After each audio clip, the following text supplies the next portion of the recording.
for the Nets, especially in that second half. Yeah, he was frustrated because of foul trouble. But again, I really think that Kyrie Irving did an outstanding job here. Just getting into the paint, making high percentage shots. And when he's in traffic, even with bigger defenders on him, like John Collins here, closing out, Kyrie can still get the shot off. Again, cutting to the basket, Joe Harris finds him for the easy layup, and then Kyrie isolated on Kevin Huerter.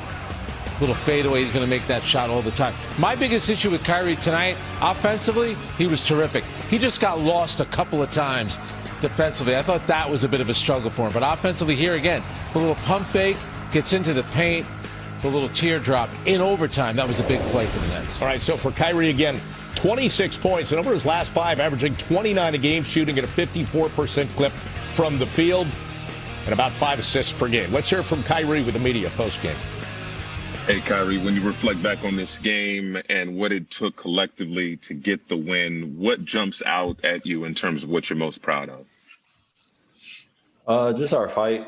You know, obviously throughout the whole game, there's runs that, just got to be able to withstand. Teams are going to throw a lot of things at us. The flow of the game, call-wise, can go either way. So we just want to stay resilient. And just stick to what we know, and that's just playing basketball at a very high level, IQ-wise, giving each other space and just respecting each other's greatness, and then also just having a relentlessness to continue to weather the storms throughout the game, no matter what's going on, making shots or not. So it's definitely what I'm most proud of. In total team effort, in regards to the big three, it's been 5 years since we've seen 3 Nets teammates score at least 25 points in the same game. You guys have been talking about wanting to see James Harden be James Harden. How did it feel seeing him get loose and being aggressive early in this game? I mean, that's who he is. You know, we just want him to, come into this group and not so much think about fitting in, but just being who he is. We want him to continue to progress and grow. And I think all of us realize that we still have a level to get to, individually and then collectively as a group. I still play this game and continue to get better. I haven't mastered anything at this game as well, no matter what people call us great or anything like that. It's just we humble ourselves to know when we go out there, 0-0 is all we're focused on, going out there and leaving it out there on the floor. Christian Winfield, New York Daily News. Hey, Kyrie, what's it like in transition when you've got Kevin, James, and then sometimes you've got Joe trailing behind the play? Just like how hard is it for opposing teams to get a stop on you guys in transition? Is that another reason why you guys need to shore up the defensive end? Because when you can create those turnovers, you have so many mismatches when you get out and run? Yeah, absolutely. I think we definitely played to our strengths tonight with having, that capability to be able to space out the floor with, everybody, whether it's Kevin going one-on-one, whether it's me going one-on-one, whether it's James or, anybody else that's out there, we want to give each other space to thrive. And, sometimes giving each other space doesn't mean just standing around waiting for the ball either. It just means being active and giving, your teammate the best opportunity to make a play. And I just try to put myself in position all the time and then also put my teammates in position with my voice. Just positioning. Greg Logan, Newsday. Kyrie, you and Kevin got a little blow at the start of the fourth quarter, and the bench, which only had 4 points up to that point, came alive in that 16-4 run. How big was that to helping you guys, get through the fourth quarter the way you did? Yeah, no, it's a total team effort out there. We're only as great as, we all come out and execute. So, to see a lot of our guys come off the bench and give us a lot of much needed energy, sustained the lead and even took the lead at a certain point throughout the game. So you just give them credit. And I'm grateful to have teammates like that come in and just leave it all on the line. Cause this is a good Hawks team. We could have folded at any point throughout this game. And our bench definitely in the fourth quarter had that mindset to be aggressive and stay in the fight. Malik Andrews, ESPN. Hi, Kyrie. Steve has said that the high 30s, low 40 minutes isn't ideal. It's not where he wants to end up for you and Kevin and James. What do you want to see kind of work out with other players on this team? You guys have talked a lot about your depth to make it so that maybe you guys aren't taking so much of that brunt and playing so many minutes.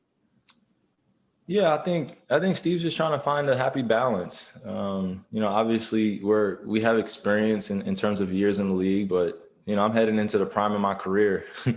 Sometimes I tell Steve, like, hey man, like just let me go out there and just let me loose. And like I said, we just find a balance of being very communicative with each other and just being upfront. And just following the game plan that we all agree to before we go out there. And, it's easy to play your role when, guys are just out there just matching your level, which makes it easy to go on the bench. I'm happy to be out there getting a rest sometimes. And, I've struggled in my career, just wanting to be out there logging long minutes. And early on in my career, I had some injuries where I was just like, man, this is too much. And now being with guys that, in this present time that are able to keep the lead, sustain it, and do what they do out there, great. Let them rock. Ryan Lewis, New York Post. Hey, Kyrie. I'm curious with regards to James and him getting more aggressive as this is going on. And you talked yourself about defensively, the way you guys are coming together. Does that all kind of come down to trust in the end? I mean, that you would trust, that he trusts that nobody's going to get, I don't know, jealous if he's aggressive, or that if you guys are playing defense, you have to trust somebody to help the helper. Mm-hmm. I mean, doesn't that all come down to communal trust that you guys are building as you're going? Yeah, I mean, number one, I think that's a great foundation is trust to build any great team. That definitely takes a lot of patience. And then also we have to do it with sacrifice and a compromise as well. I'm not compromising anything by, what people would say, allowing James to be James. James is going to be James. My thing is, whenever I'm out there, is to compliment him. And the same thing with Kevin and everyone else is just, we want to compliment each other well. So envy and jealousy, as young men, definitely emotions or things that you could get caught up in. But at this point, we don't want to take this for granted. We know this doesn't happen often.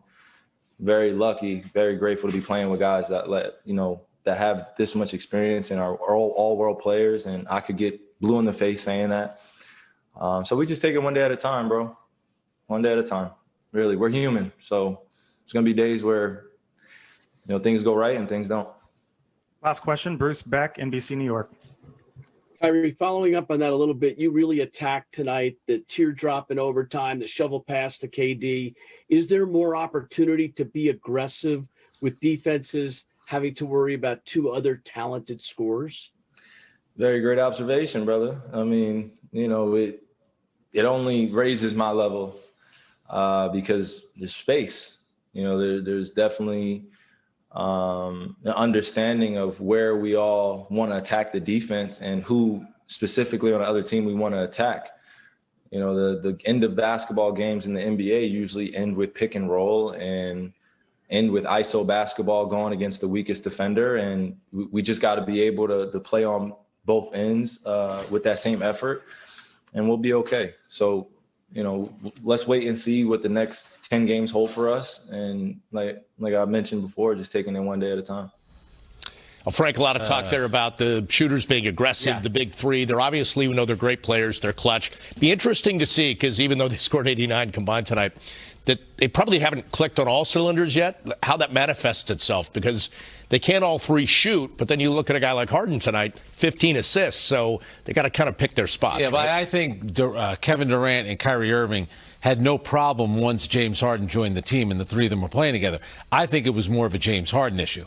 The fact that he was deferring way too much. And you could tell early on, it was really the first game with the three of them that he was aggressive in the first half, and that carried over. And Kyrie talked about that fourth quarter. That was huge. Yes, there were three backups on the floor at that time with Joe Harris, but James Harden was running the show. That 18-10 run with Kevin Durant and Kyrie Irving on the bench was huge. And I do like Kyrie.